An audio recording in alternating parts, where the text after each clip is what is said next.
రాజ్యాధికారం దిశగా ఒక కొత్త అడుగులు ఇప్పుడు తెలంగాణ రాష్ట్రంలో రాబోతున్నాయి. గతంలో కాంగ్రెస్ పార్టీ ఏదైతే 42% రిజర్వేషన్స్ అని చెప్పిందో దాని రిజర్వేషన్లు చట్టం చేసి గవర్నర్కు పంపించమని చేతులు దుక్కున్నదో దాని తర్వాత రాష్ట్రంలో జరుగుతున్న పరిణామాలు మనకు చాలా క్లియర్గా కనబడుతున్నాయి. బీసీలకు న్యాయం జరగలేదు అని తెలిసిన తర్వాత బీసీలు అందరూ ఒక తాటిపైకి వచ్చి రాజ్యాధికారం దిశగా మన హక్కులను మనమే సాధించుకుందాం అనే దిశగా ఇప్పుడు ప్రయాణం చేయబోతున్నారు. ఇది బీసీలకు ఒక సువర్ణ అవకాశం ఇప్పుడు ఉన్నది. భవిష్యత్తులో మన రాజ్యాన్ని మనమే సాధించుకొని మనమే రాజ్యాధికారం చేసి మన హక్కులను మనమే సాధించుకుందాం. మనకు కావాల్సిన ప్రతి ఒక్క అంశాన్ని మనం చేసి చూసుకుందాం.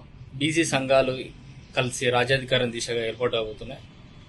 ఖచ్చితంగా బీసీ సంఘాలన్నీ కూడా భవిష్యత్తులో జరిగే లోకల్ బాడీ ఎలక్షన్స్ కానీ తర్వాత వచ్చే అసెంబ్లీ ఎలక్షన్స్ కానీ అన్ని బీసీ సంఘాలు కలిసి బీసీ జేఏసీలుగా ఫామ్ అయ్యి అందరు బీసీ నాయకులకు రాజ్యాధికారం దిశగా ప్రయాణించి వాళ్ళని గెలుపుకు దోహదపడే అవకాశం ఇప్పుడు ఉంది.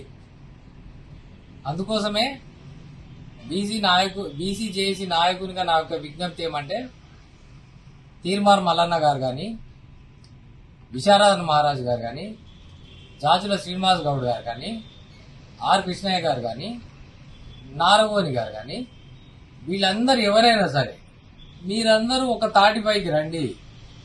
మేము ఊళ్ళలో ఏ విధంగా అయితే జిల్లా హెడ్ క్వార్టర్లలో ఏ విధంగా అయితే ఒక తాటి మీద ఉన్నామో అందరూ రాష్ట్ర వ్యాప్తంగా ఒక తాటిపైకి రండి, ఒక లైన్ తీసుకోండి. అన్ని పార్టీల నాయకులు కూడా బీసీ నాయకులు కూడా అందరూ ఒక లైన్ దాటి ఇతరులకు రండి. మనదే రాజ్యము, మీరందరూ నిలబడండి, ఎలక్షన్లలో పోటీ చేయండి. మేము మిమ్మల్ని గెలిపించి ప్రజలలో బీసీ వాదాన్ని నిలబెట్టి మిమ్మల్ని రాజ్యాధికార పదవిలో కూర్చోబెట్టే బాధ్యత బీసీ నాయకులుగా జేఏసీ నాయకులుగా మాది బాధ్యత.